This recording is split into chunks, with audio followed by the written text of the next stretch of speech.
2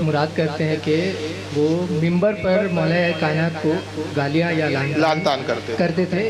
ایک وہ کہ اس کا پس منظر یا حقیقت بتا دے تھوڑا. اور دوسرا جو ایک حدیث ہے ہمارے پیارے آقا کا کہ انہوں نے 2 بار امیر معاویہ رضی اللہ عنہ کو بلایا تھا اور وہ نہیں گئے تھے، تو انہوں نے محبت سے کہا تھا کہ ان کا پیٹ کبھی نہ بھرے، جس کو یہ لوگ یہ مضبوط بناتے ہیں کہ وہ ان پر کیا بولتے ہیں بد دعا کیا تھا. تو اس کو صرف آپ جو تھوڑا واضح کر دیں تاکہ ہمارے لیے وہ مدد ہو جائے. حضرت سیدنا امیر معاویہ رضی اللہ تعالیٰ عنہ کے تعلق سے 2 سوال ہیں، بڑے اہم سوال ہیں اور بڑے تفصیل طلب ہے، لیکن اتنا وقت نہیں ہے، مختصر میں جواب دوں گا. پہلا الزام امیر معاویہ پہ کہ وہ ممبر پر مولا علی پہ لعن طعن کرتے تھے، گالیاں بکتے تھے، گالیاں کہتے ہیں لوگ. حالانکہ عربی زبان میں جو لفظ آتا ہے وہ شب و شتم آتا ہے، اور شب و شتم کا معنی جو ہوتا ہے وہ گالیاں نہیں ہوتا، بلکہ وہ کیا کہنا چاہیے سخت جملے کہنا ہوتا ہے. ظاہر ہے کہ یہ دونوں حضرات میں اختلاف تھا اس وقت، یہ تو طے ہے، اس سے تو آپ انکار نہیں کر سکتے. اختلاف تھا تبھی تو صفین واقع ہوئی ہے. اگر اختلاف نہ ہوتا تو صفین کیوں ہوتی پھر؟ جنگ کیوں کرتے، جنگ کیوں لڑتے؟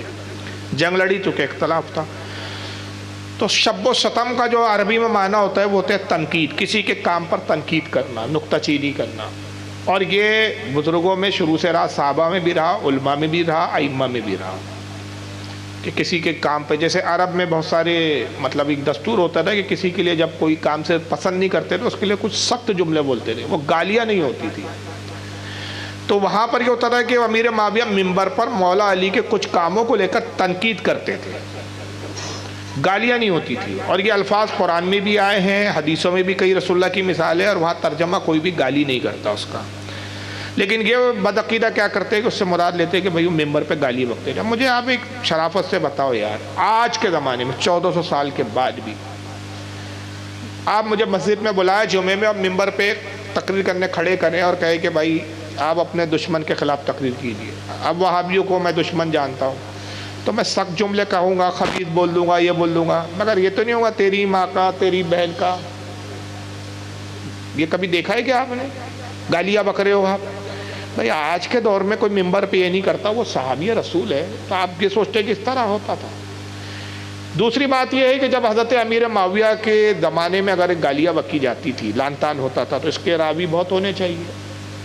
اس زمانے میں ہزاروں مسجد، ہزاروں شہر تھے، سب جگہ لعنت ہوتی تھی بتاتے علی کے اوپر. تو اس کی وجہ کیا ہے کہ اس کے راوی کون ہے معلوم ہے آپ کو؟ اس کا ایک ہی راوی ہے. یہ اب تھوڑی علمی بات کر رہا ہوں. اس کا ایک راوی ہے یہ لوط ابن یحییٰ، جس کی کنیت ہے ابو مخنف. یہ کٹر چھٹا ہوا شیعہ رافضی تھا، اور ایسا کوئی محدث نہیں اہل سنت کا جس نے اس کے بارے میں نہیں کہا کہ یہ انتہائی درجے کا کذاب ہے، بلکہ یہاں تک علماء نے کہا یہ اپنے وقت کا دجال ہے. یہ نہ رسول اللہ کے زمانے میں نہ صحابی ہے نہ تابعی ہے. یہ شہادت حسین کے تقریباً 150 سال بعد پیدا ہوا، اور جو یہ روایت کرتا ہے اس سے پہلے کی سند تک بیان نہیں کرتا ہے، منقطع روایتیں بیان کرتا ہے. اس کی روایت بھی منقطع ہوتی ہے. یہ بیان کرتا ہے کہ امیر معاویہ لعن طعن کرتے تھے، گالیاں بکتے تھے، اور یہ ممبروں پہ علی کو گالیاں بکی جاتی تھی، معاذ اللہ استغفر اللہ. تو سب سے پہلے تو یہ روایتوں کا راوی ہی ایک نمبر کا بکواس آدمی، تو روایت ہی صحیح نہیں ہے سند کے اعتبار سے. اور اگر تھوڑے دیر کے لیے بالفرض تھوڑے دیر کے لیے دیکھیں کہ نہیں چلو کچھ تو اصل ہوں گی اس کی، تو وہ تنقید تھی، اور یہ دونوں طرف سے ہوتی تھی. یہ صرف رافضیوں نے کیا کیا، ایک پہلو بہت اچھالا. اب یہ ہے کہ ہمارے مطالعے نہیں ہے تو ہم لوگ بیان نہیں کرتے. جس طرح ایک الزام مروان پہ لگتا ہے کہ امیر معاویہ کا گورنر تھا مدینے میں اور وہ بہت سختی سے لعن طعن کرتا تھا، تو اسی طرح البدایہ والنہایہ پڑھ لیجیے آپ ابن حافظ ابن کثیر کی، تاریخ طبری پڑھ لیجیے آپ امام ابن جریر طبری کی، ابو جعفر ابن جریر طبری کی، ابن الاسیر کی آپ الکامل پڑھ لیجیے. یہ مستند کتابیں اہل سنت میں. اس میں باضابطہ ملے گا کہ اسی طرح ممبر پر امیر معاویہ، عمرو ابن عاص، عثمان غنی، ان پر ایک لعن طعن کرنے والا شخص تھا، اور یہ علی کا سپہ سالار تھا جس کا نام تھا، دیکھیں بھی نام ذہن میں نہیں آ رہا ہے مجھے، مالک اشتر. مالک اشتر یہ لعن طعن کرتا تھا. بلکہ یہاں تک حافظ ابن کثیر البدایہ میں ایک جگہ لکھتے ہیں کہ امام حسن اور حضرت عمار رضی اللہ تعالیٰ عنہ فوجوں کو جمع کرنے کے لیے ایک شہر کی طرف گئے، طائف وغیرہ کی طرف گئے. وہ کہ فوجوں کو جمع کرے، اور اس وقت امیر معاویہ سے صفین ہونے والی تھی۔ ایک شخص باضابطہ ممبر پہ کھڑے ہو کے حضرت عائشہ کو گالیاں بک رہا تھا۔ وہ شب و شتم نہیں کر رہا تھا، وہ حقیقت میں گالیاں بک رہا تھا۔ تو حضرت امیر معاویہ نے اس کا گریبان پکڑا اور ممبر سے اتارا، حافظ ابن کثیر کہتے ہیں، اور فرمایا کہ بدبخت، قسم خدا کی اگر حضرت علی کی ممانعت نہ ہوتی کہ مسلمان کو نہ قتل کیا جائے تو میں تجھے قتل کر دیتا۔ تو اس ام المومنین پر لعن طعن کر رہا ہے کہ جو رسول اللہ کے ساتھ جنت میں رہنے والی ہے، جو حضور کے ساتھ جنت میں جس کا رفاقت میں ہوں گی۔ تو اس نے کہا کہ میں عائشہ کو حضور کی مومنوں کی ماں ہی نہیں مانتا۔ راوی کہتا ہے کہ یہی بات پھر حضرت عائشہ تک پہنچی کہ ایسا ایسا ہوا اور فلاں جگہ آپ پہ لعن طعن ہو رہا تھا، عمار نے اس کو روکا تھا۔ آپ نے عمار کو دعا دی اور کہا کہ عمار سے ہمارا اختلاف کسی اور کے ساتھ سے عثمان کو لے کر، اور رہا وہ شخص جو مجھے گالیاں بکتا ہے، لعن طعن کرتا ہے، اور وہ کہتا ہے کہ میں ان کو ماں نہیں مانتا۔ اس نے سچ کہا، میں مومنوں کی ماں ہوں، کفار اور منافقوں کی ماں نہیں ہوں۔ اس نے سچ کہا۔ تو گالیاں ادھر سے بھی، اگر تم گالی کہتے ہو تو یہاں بھی وہی لایا، لیکن ہم یہاں بھی وہی تعویل کرتے کہ ادھر سے بھی سخت جملے بولے جاتے تھے۔ خود مولا علی کے اگر آپ خطبے دیکھیں، نہج البلاغہ ہی پڑھ لیجئے آپ شیعوں کے، تو اس میں مولا علی کے بہت سخت جملے ہیں۔ تو ہمت ہو تو ان کو گالی کا تعبیر کرو۔ اب میں ایک جملہ بھی سنا دیتا ہوں مولا علی کا نہج البلاغہ میں، اور وہ شیعوں کے خلاف ہے، شیعوں کے خلاف ہے۔ تو اس بنیاد پہ آپ حضرت علی کو بھی بولیے۔ یہ عرب کا ایک طریقہ تھا کہ سخت جملے استعمال کرتے رہے، ورنہ اس بنیاد پہ بولیے۔ علی بھی گالی بکتے تھے ممبر پہ۔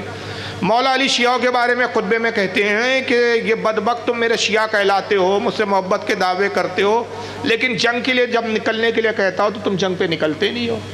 میں کہتا ہوں کہ جنگ پہ نکلو، دشمن ہم پر غالب آ رہا ہے، تو تم کہتے ہیں کہ ابھی سردی کا موسم ہے، سردی سے ہم تھتڑے جا رہے ہیں، سردی سے ہم کانپ رہے ہیں، سردی ٹل جائے تو پھر ہم نکلیں۔ پھر سردی ختم ہوتی ہے، میں کہتا ہوں نکلو، تو کہتے ہیں کہ اب تو گرمی ہے، گرمی نے ہم کو بدحواس کر دیا ہے، بدحواسی طاری ہو گئی ہے، گرمی تھوڑا ختم ہو تو پھر ہم چلے۔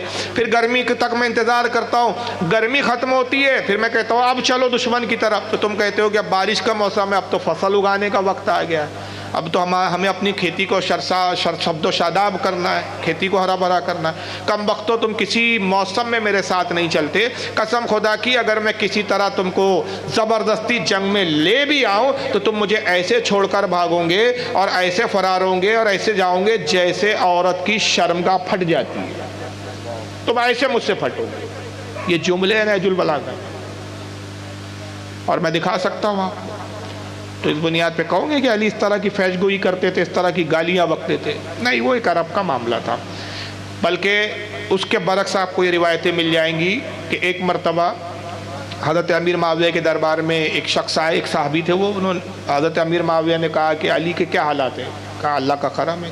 کہا کہ آج جی چاہتا ہے کہ تم علی کی فضیلت سناؤ۔ کہا آپ تو ان سے جنگ کرتے؟ کہا ہماری جنگ عثمان غنی کے قصاص پر ہے، قسم خدا کی علی کی فضیلت کا میں منکر نہیں، کہاں علی اور کہاں معاویہ، علی کی جوتی کی بھی برابری معاویہ نہیں کر سکتا۔ تم علی کی فضیلت سنا۔ انہوں نے علی کے بارے میں کچھ فضائل سنا ہے، آپ نے کئی ہزار بلکہ 1 یا 1.5 لاکھ ان کو درہم دیا اور کہا قسم خدا کی علی ایسے ہی ہے جیسا تو نے بیان کیا۔ تو یہ ان کے بات اصولوں پر تھی۔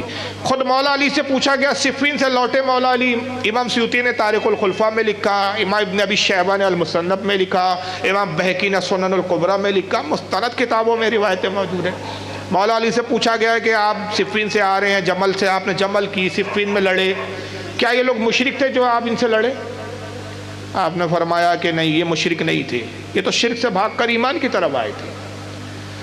کہا کیا یہ منافق تھے جو آپ ان سے لڑے؟ کہا یہ منافق نہیں ہے، منافق تو بہت کم نمازیں پڑھتا ہے، یہ تو شب بیدار لوگ ہیں، کثرت سے نماز پڑھنے والے۔ کہا پھر آپ ان سے لڑے تو پھر یہ کون تھے، آپ ان کو کیا مانتے ہیں؟ قالا بغوا اخواننا بغوا علینا، یہ ہمارے بھائی تھے، انہوں نے صرف ہم سے بغاوت کی، پھر ہماری طرف آئے تو ہم نے ان کو قبول کر لیا۔ ایک مقام پہ پوچھا گیا، امام ابن عساکر نے تاریخ دمشق میں لکھا اس کو، امام سیوطی نے تاریخ الخلفاء میں لکھا، امام ابن حجر نے الصواعق المورقہ میں لکھا، مستند حوالے، متعدد حوالے۔ پوچھا گیا کہ معاویہ کی طرف سے جو قتل ہوئے اور آپ کی طرف سے جو قتل ہوئے، ان کا انجام کیا ہے؟ فرمایا معاویہ کے طرف سے قتل ہونے والے، ہماری طرف سے قتل ہونے والے، دونوں جنتی ہیں۔ تو بہرحال یہ نہیں۔ اب دوسرا وہ کہ وہ جو حدیث ہے، صحیح مسلم کی حدیث ہے کہ حضور نے حضرت عبداللہ ابن عباس کہتے ہیں کہ مجھے بھیجا اور کہا کہ معاویہ کے پاس جاؤ اور مجھے ان کو بلا لاؤ۔ حضرت عباس گئے تو کھانا کھا رہے تھے، تو انہوں نے کہا کہ رسول اللہ بلاتے ہیں، غالباً کچھ اسی طرح کا مفہوم ہے. تو حضرت امیر معاویہ نے کہا کہ میں آتا ہوں. اس طرح جو بیان کرتے وہ یہ روایت ہے، جو یہ بیان کرتے. پھر میں اصل روایت بعد میں سناتا ہوں. حضرت عبداللہ ابن عباس آئے، کہا یا رسول اللہ وہ کھانا کھا رہے ہیں. حضور نے کہا جاؤ فوراً بلاؤ، بہت ضروری کام ہے. وہ پھر آئے اور پھر وہ کہتے ہیں کہ انہوں نے کہا رسول بلاتے. امیر معاویہ نے کہا جاؤ کہو آتا ہوں. حضور ناراض ہوئے اور کہا کہ اللہ معاویہ کا پیٹ کبھی نہ بھرا. حالانکہ روایت میں ایسا نہیں ہے. روایت میں ہے کہ وہ کھانا کھا رہے تھے، عبداللہ ابن عباس آئے، دیکھا اور لوٹ گئے. انہوں نے امیر معاویہ کو اطلاع ہی نہیں دیا سب. اور یہ آئے اور آنے کے بعد کہا کہ یا رسول اللہ وہ تو کھانا کھا رہے ہیں. حضور نے کہا جاؤ پھر بلا کے لاؤ. یہ گئے، دیکھا تو ابھی بھی کھانے میں مشغول تھے. پھر آئے، کہا یا رسول اللہ کھانا کھا رہے. تو حضور نے کہا کہ معاویہ اب تک کھانے میں مشغول ہے، معاویہ کا پیٹ اللہ کبھی نہ بھرا ہے. اب روایت میں یہ تو ہے ہی نہیں کہ امیر معاویہ نے نافرمانی کی. حضرت عباس نے تو کہا ہی نہیں کہ عبداللہ ابن عباس نے کہ حضور بلاتے. اگر یہ کہتے اور پھر وہ نہ آتے تو پھر الزام تھا. پہلی بات یہ امام نووی نے اس کی تعویل شرح مسلم میں بیان کی ہے. دوسرا معاملہ یہ ہے کہ حضور صلی اللہ علیہ وسلم کی خود ایک حدیث ہے اور صحیح حدیث ہے. آقا صلی اللہ علیہ وسلم فرماتے اللہ سے عرض کرتے پروردگار میں بھی ایک بشر ہوں، ظاہراً میں بھی ایک بشر ہوں، اور بشری اعتبار سے میں اپنے اصحاب کے لیے کبھی کبھی سخت جملے کہہ دیتا ہوں، لیکن اے خالق کائنات تو جانتا ہے کہ پھر میرا غصہ ختم ہوتا ہے اور پھر میں اپنے اصحاب پہ شفیق ہوتا ہوں. تو پروردگار جب بھی میں اپنے اصحاب کے بارے میں کچھ لان تان کروں، سخت جملہ کروں، تو اس کو بھی ان کے لیے بطور رحمت بنا دے. تو یہ سرکار کی حدیث ہے. تو اس حدیث کے اعتبار سے ہمارے ائمہ کہتے ہیں کہ امیر معاویہ کے لیے کوئی بد دعا نہیں تھی. اور سب سے پہلی بات دعویٰ کچھ ہے، استدلال کچھ ہے. رافضیوں کا اور مولائیوں کا دعویٰ ہے کہ امیر معاویہ مسلمان نہیں ہے، ہم ان کو مسلمان نہیں سمجھتے. اس سے ان کا کفر کا حد ثابت ہوا. اس سے کیا کافر ہو گئے؟ زیادہ نہ آپ یہ کہیں گے کہ کھانا بہت کھاتے تھے وہ. اور ہے وہ امیر معاویہ کہتے کہ جب حضور نے کہہ دیا کہ اس کا پیٹ نہ بھرے تو میں کھاتا ہوں لیکن دل ہی نہیں بھرتا میرا. میں 6 وقت کھانا کھاتے تو دن بھر دو. تو اس سے کیا ہے؟ دعویٰ کچھ ہے، دلیل کچھ ہے. تو بہرحال اس سے کوئی اتنا فرق نہیں پڑتا. واللہ عالم. ثم رسول اللہ. السلام علیکم. وعلیکم السلام. تو رافضی کا صرف اتنا ہی سوال نہیں ہوتا. حضرت امیر معاویہ رضی اللہ بولیے نا، تعالیٰ جو بھی ہوتا ہے بولیے، بیٹھا ہو نا. وہ یہ کہتے ہیں کہ نبی پاک نے ان کو کھانا میں سب سے پہلے بد دعا دیا. اس کے بعد جب حضرت عمر رضی اللہ تعالیٰ عنہ کا جب شہادت ہوا تو اس مجمع میں بھی حضرت عبداللہ بن عمر رضی اللہ تعالیٰ عنہ بیٹھے ہوئے تھے اور حضرت امیر معاویہ رضی اللہ تعالیٰ عنہ تقریر کر رہے تھے کہ اس مجمع میں جو بیٹھا ہے اس کے باپ سے زیادہ میں حاکم حکومت کا یہ رکھتا ہوں. یہ کہاں ہے یہ روایت؟ تو پوچھئے جو بیان کرتے ہیں. وہ بولتے ہیں. اور پھر اس کے بعد پھر یہ حضرت عثمان رضی اللہ تعالیٰ عنہ کا جب شہادت ہوا تو وہ یہی بولتے کہ جب ان کے اوپر جب خطرہ تھا تو بنو امیہ کیوں نہیں آئی، حضرت علی اور ان کے بیٹے ہی صرف کیوں تھے. اس کے بعد وہ یہ پوچھتے ہیں، یہ بھی جھوٹ بولتے جائیے. اس کے بعد وہ یہ بولتے ہیں کہ یعنی حضرت محمد ابن ابی بکر کا قاتل کون ہے، اور عبداللہ ابن عمر کا قتل کس نے کیا، اور حجر بن عدی کا قتل کس نے کیا. وہ یہ سارے سوال ہم سے پوچھتے ہیں. اچھا سوال ہے آپ کا، ماشاءاللہ. بڑھیا ہی. آپ 3-4 ایک ساتھ پوچھ لیا آپ نے، باری باری جواب سن لیجیے. پہلا یہ کہ حضرت عمر کی شہادت ہوئی. عبداللہ ابن عمر کہتے ہیں کہ امیر معاویہ وہاں بیٹھے تھے. یہ جھوٹی ہے، جھوٹ بات ہے. امیر معاویہ حضرت عمر کے زمانے میں شام کے گورنر تھے، جس کو اب سیریا کہا جاتا ہے. فاروق اعظم کے قتل کے ٹائم پہ وہ موجود ہی نہیں تھے شام، وہ شام میں تھے. فاروق اعظم کا قتل مسجد میں ہوا عین نماز کی حالت میں. ان کو لایا گیا، لانے کے بعد صاحب وہ دوسرے دن ان کا انتقال ہو گئی، شہادت ہو گئی. تو امیر معاویہ تو وہاں تھے نہیں، حتیٰ کہ وہ جنازے میں بھی نہیں پہنچے. ظاہر مدینہ اور شام کو بہت نزدیک نہیں ہے، کافی دن کی مسافت ہوتی تھی.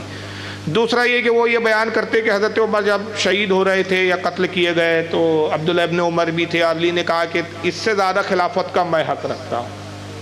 اس روایت کا سر ہے نہ پیر ہے. مجھے چیلنج ہے کہ یہ کس کتاب میں کوئی دکھا دے مجھے. اس کے برعکس امام ابو نعیم کی آپ محدث امام ابو نعیم کی آپ پڑھ لیجئے کتاب جو ہے معرفت الصحابہ. اور ایک بہت بھاری بھرکم شخصیت کا میں حوالہ دے رہا ہوں، حضرت امام احمد ابن حنبل.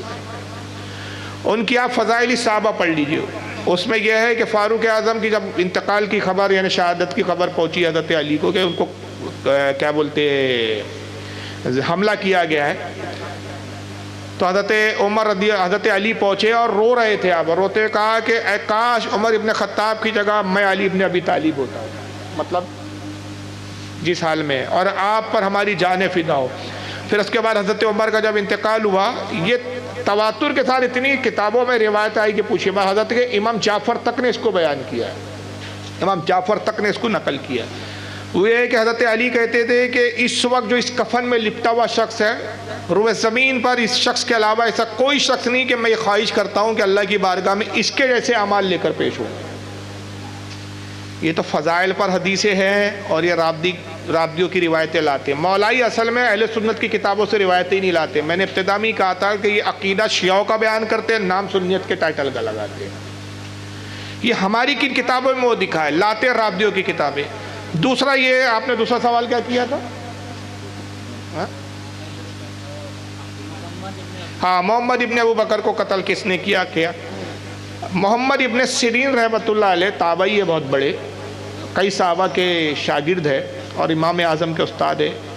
وہ بیان کرتے ہیں کہ صفین اور جمل میں تقریباً 1,40,000 صحابہ قتل ہوئے. کتنے قتل ہوئے؟ اب یہ مولائی لاتے محمد ابن ابو بکر کو کس نے قتل کیا؟ معاویہ والوں نے قتل کیا. فلاں کو کس نے قتل کیا؟ حجر ابن عدی کو کس نے قتل کیا؟ وہ صحابی تھے، معاویہ والوں نے کیا. ارے بھائی، دونوں طرف کی جنگوں میں دونوں شہید ہوئے ہیں، تو علی والوں نے بھی تو جو معاویہ والوں کی طرف قتل کیا اس میں بھی تو صحابہ تھے. یعنی یہ ایسا پیش کر رہے ہیں کہ صرف معاویہ والے قتل کر رہے تھے اور علی والے صرف ہاتھ پہ ہاتھ کھڑے ہوئے بس قتل ہو رہے تھے، کچھ کر ہی نہیں رہے تھے. ارے بھائی، جنگ تھی بھائی، وہ جنگ میں دونوں ایک دوسرے کو قتل کر رہے تھے، دونوں ایک دوسرے کو مار رہے تھے. اب بلکہ تاریخ تو یہ کہتی ہے کہ حضرت علی امیر معاویہ پر حاوی تھے، تو زیادہ امیر معاویہ کی طرف سے قتل ہوئے. مجدد الفسانی شیخ احمد سرندی اسی بنیاد پر مکتوبات ربانی میں کہتے ہیں عزیز صحابہ کے بارے میں زبان سنبھال، نصف صحابہ علی کی طرف تھے، نصف صحابہ امیر معاویہ کی طرف سے. اگر تو نے ان دونوں میں سے کسی بھی طرف کے صحابہ پہ لعن طعن کیا تو آدھے دین سے اعتماد اڑ جائے گا. تو یہ شکایتیں ہی بھیجا ہے. اب اگر اس طرح ہے تو چلیے پھر میں ایک حدیث سناتا ہوں. رابدی یہ کیوں نہیں سناتا؟ جب آپ انصاف کی بات کرنے بیٹھے تو دونوں طرف بات کیجئے. صحیح بخاری صحیح مسلم کی حدیث ہے، آقا نے کہا ہر نبی کا ایک حواری ہوتا ہے. حواری کہتے ہیں خاص گہرے دوست کو جو رازدار ہوتا ہے. ہر نبی کا ایک حواری ہوتا ہے. دنیا اور جنت میں میرا حواری زبیر ابن عوام ہے. کون ہے؟ زبیر ابن عوام. پھر ایک مقام پہ فرمایا ہے کہ جو نبی کے حواری کو قتل کرے اس پر جہنم میں سب سے زیادہ شدید عذاب ہوتا ہے. زبیر تم شہید کیے جاؤں گے اور تمہارے قاتل کو میں جہنم کی بشارت سناتا ہوں. زبیر کو کس نے قتل کیا بھائی؟ محمد ابن ابو بکر یاد آ گئے. اچھا، محمد ابن ابو بکر کو کیوں قتل کیا تھا اس کی بھی وجہ بتا دیتا ہوں. پہلے وجہ بھی سن لیجئے. وہ علی کی طرف سے تھے. اچھا، یہاں ایک عجیب بات ہے، باپ کو گالی بکرے، بیٹے سے محبت ہے. محمد ابن ابو بکر کون ہے؟ ابو بکر صدیق کے بیٹے ہیں. یہ جنگ اصولوں پر تھی، جس کے نزدیک جو اصول پہ زیادہ تھا وہ اس طرف تھا. آپ کو پتہ ہے صفین میں محمد ابن ابو بکر ابو بکر صدیق کے بیٹے امیر معاویہ کے خلاف لڑ رہے تھے علی کے فیور میں، اور علی کے خلاف ایک ذات اور لڑ رہی تھی. ہمت ہو تو ان پہ بھی لعن طعن کرو. جبکہ ان کی فضیلت میں کیا ہے؟ آقا فرماتے ہیں کہ مجھے اپنے قریش میں سب سے زیادہ محبت اس سے ہے. میں نام بعد میں لے رہا ہوں، انہوں نے نام لیا سرکار نے روایت فرمایا اس لیے کہ یہ سقی بہت زیادہ ہے، اور ابو طالب میرا چچا اس سے محبت کرتا تھا، اس لیے میں بھی اس سے سب سے زیادہ محبت کرتا ہوں. کون ہے وہ؟ عقیل ابن ابو طالب. عقیل ابن ابو طالب کس کی طرف تھے معلوم ہے آپ کو؟ علی کے خلاف لڑنے آئے تھے معاویہ کی طرف سے، بھائی کے خلاف. تو حضرت عقیل ابن ابی طالب پر بھی لعن طعن کیجیے آپ. اور اس کے برعکس امیر معاویہ کا ایک بھائی تھا زیاد ابن ابو سفیان، وہ علی کی فوج کا ایک ٹولی کا ایک ٹکڑی کا وہ تھا سپہ سالار. وہ اپنے بھائی معاویہ کے خلاف لڑ رہے تھے. تو جنگی وہ ایسی تھی بھائی، ایک بھائی ادھر ہے ایک بھائی ادھر ہے. وہ معاملہ تھا اپنے اپنے اجتہادات پر، جس کو جس کا نظریہ اچھا لگ رہا تھا وہ اس کی طرف سے تھا. تو یہ بات ہی فضول ہے. اب زبیر کو قتل کس نے کیا یہ بتائیے, اور حضور نے کہا زبیر کا قاتل جہنم کی بشارت ہے, اور یہ بخاری میں ہے صاحب. زبیر رضی اللہ تعالیٰ عنہ کو جس نے قتل کیا وہ علی کی فوج والا تھا, علی کی طرف سے ہوا. تو محمد ابن ابو بکر کو اگر امیر معاویہ والوں نے قتل کیا تو اس پر امیر معاویہ پہ لعن طعن ہے, تو زبیر کو قتل کرنے کی بنیاد پر کیا علی پہ لعن طعن کرو گے آپ؟ بات سمجھ میں آ رہی ہے کہ نہیں بیٹا؟ اور یہ حقیقت بھی ہے کہ جب اس نے قتل کیا اور وہ حضرت زبیر کا سر کاٹ کر لے کر آیا علی کے پاس, تو اور کہا کہ ایک شخص حاضر ہوا اور کہا کہ علی قاتل زبیر حاضر ہونے کی اجازت چاہتا ہے. آپ نے فرمایا کہ اس مردود کو اجازت نہیں جس نے زبیر کو قتل کیا, جاؤ اس کو جہنم کی بشارت دو. قسم خدا کی میں نے خود اپنے کانوں سے رسول اللہ کو سنا ہے کہ ہر نبی کا حواری ہوتا ہے, میرا حواری زبیر ابن عوام ہے اور حواری کو قتل کرنے والا جہنمی ہے. یہ خود علی نے بھی کہا, اور زبیر حضرت رسول اللہ کے پھوپھیزاد بھائی تھے, علی کے بھی بھائی تھے. تو بہرحال دونوں طرف سے قتل ہوئے. اسی بنیاد پر اہل سنت و جماعت کا اعتدال والا مسلک ہے, مذہب ہے کہ صحابہ میں کسی کے بھی بارے میں زبان نہ کھولی جائے, خاموشی اختیار کی جائے. اور مولا علی نے ہی فیصلہ کر دیا کہ علی کی طرف, میری طرف سے جو قتل ہوئے اور جو معاویہ کی طرف سے قتل ہوئے, دونوں کیا ہے؟ جنتی ہے. بات ختم ہو گئی. اب وہ تو جنت میں جائیں گے اور یہ کم بخت صحابہ پہ لعن طعن کر کے اپنی آخرت تباہ کر رہا ہے. تو ایک پہلو سناتے, دوسرا پہلو یہ چھوڑ دیتے. تو امیر معاویہ کی طرف بھی کئی اصحاب رسول تھے اور جلیل القدر صحابہ تھے جو شہید ہوئے اس جنگ میں. تو بہرحال اس بنیاد پہ ہم مولا علی پہ لعن طعن نہیں کرتے, نعوذ باللہ, نہ کی جا سکتی ہے اس بنیاد پہ. وہ ظاہر ہے بھائی جب اختلاف ہوا ہے, جنگ ہوئی, تو وہ تو فطری بات ہے کہ قتل ہوں گے.